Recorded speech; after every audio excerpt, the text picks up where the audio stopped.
In this episode, we're going to look at the concept of equivalent units and how that concept is used. Recall, as a company is incurring manufacturing costs, the purchase of raw materials is recorded in a raw materials inventory account, and then as materials, labor, and indirect costs are incurred, those costs are recorded into goods in process as the inventory is being worked on. As inventory is finished, we need to figure out how much of the cost recorded in goods in process needs to be transferred to finished goods because those costs are associated with completed units. So in order to determine the completed units costs that were accumulated in goods in process and figure out how to transfer them to finished goods, we calculate a cost per equivalent unit. And this cost per equivalent unit allows us to assign product cost to completed units so that we know how much of those costs in goods in process need to be transferred to finished goods. What is an equivalent unit? An equivalent unit is a term or a calculation that refers to the number of units that could have been completed.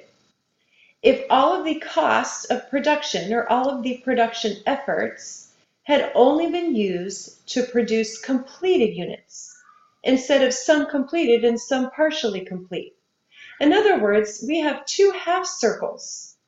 If we had used all of our production efforts instead of producing two half circles to produce whole circles, we could have produced one whole instead of two half.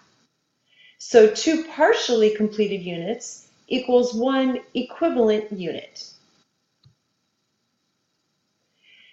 If a company produced 100 partially completed units during the year, and those units are all 60% complete, we can take the number of units and multiply that by their percentage completion to get the number of equivalent units.